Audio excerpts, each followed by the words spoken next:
खबरों में आगे बढ़ते हैं और खबर यूपी के अयोध्या से है। अयोध्या राम मंदिर चढ़ावा मामले को चर्चाओं में पुलिस ने अब बड़ा कदम उठाते हुए सभी नामजद आरोपियों के घरों पर एक साथ छापेमारी की है और इस कार्रवाई का उद्देश्य मामले से जुड़े महत्वपूर्ण साक्ष्य जुटाना है, आर्थिक लेन देन की जांच करना और आरोपियों के नेटवर्क की जानकारी हासिल करना है।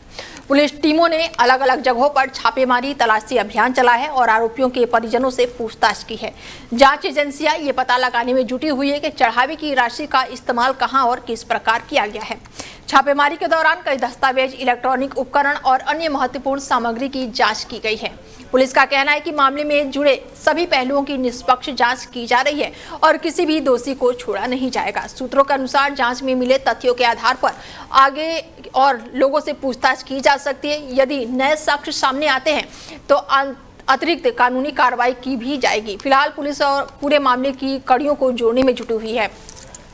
अधिकारियों ने कहा है कि पूरी जांच होने के बाद ही पूरे घटनाक्रम और जिम्मेदार लोगों की भूमिका स्पष्ट हो सकेगी। मामले पर प्रशासन की नजर बनी हुई है और आगे की कार्रवाई आगे की निष्कर्षता के आधार पर निकाली जाएगी।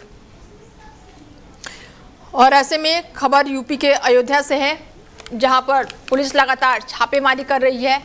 राम मंदिर चढ़ावे को लेकर यह मामला बताया जा रहा है। राम मंदिर चढ़ावा घोटाले में पुलिस ने बड़ी कार्रवाई की है और सभी आरोपियों के घरों पर ताबड़तोड़ छापेमारी की गई है।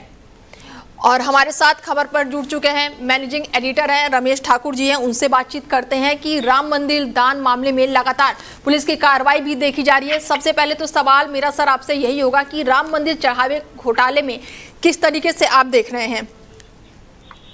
नहीं भाई, बहुत बड़ा मुद्दा हो गया है, देशव्यापी मुद्दा हो गया है।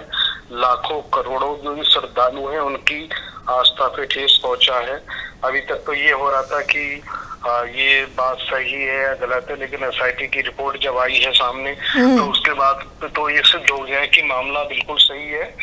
अब जिस तरीके से लगातार गिरफ्तारियां हो रही हैं और लोग संदिग्धता के घेरे में आ रहे हैं, छोटे से लेके बड़े से लेके कई सारे ऐसे हैं जो सवालों के घेरे में खड़े हुए। तो ये अगर हम इसमें पिछले अगर इतिहास में देखें, जैसे 500 साल के बाद बड़े अथक प्रयासों के साथ में ये मंदिर बनते हुए हम लोगों ने देखा, जिसमें कई लोगों ने प्राण की आहुति भी दी है, श्रम आहुति दी है, पैसा दिया, लोगों ने सब कुछ दिया। अब उन लोगों के दिल पे और उन लोगों की आत्मा को किस तरीके से ठेस पहुंचाया इस घटना ने। अब ये इतनी शर्म वाली बात है, ये जिसको कोई भी जो भी सुन रहा है, चाहे देश का हो चाहे विदेश का हो, बड़ा शर्मसार करने वाली घटना है। लेकिन अब 2-3 चीजें इसमें हुई हैं। पहली तो ये है, बिना मुकदमे की एसआईटी बनाई दी गई है और उसके बाद में जब मुकदमा होता है तो उनमें उन लोगों को शामिल किया जाता है, अनएक्सपेक्टेड लोगों को, जिसके बारे में हम ज्यादा कहते नहीं थे कि यही आएंगे। चंपत राय का नाम हो गया, अनिल मिश्रा का नाम हो गया, या और दूसरे बड़े बड़े नाम हैं, वो सारे के सारे नदारत हैं। ये कहा जा रहा है कि उन्होंने इस्तीफा दे दिया।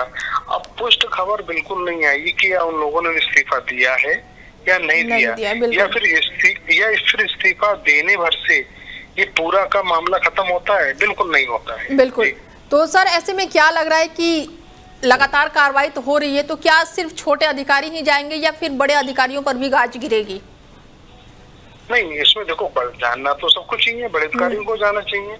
क्योंकि मैं तो पहले दिन से ये कह रहा हूँ, जिस तरीके से 500 साल का मैंने जिक्र करा, 500 सालों में हम आप सब लोगों ने ये ख्वाहिश से सपना देखा था कि मंदिर बने, बिल्कुल, और हम उसमें पूजा अर्चना करें, और हर एक हिंदू से जुड़े व्यक्ति की यही आस्था रही है।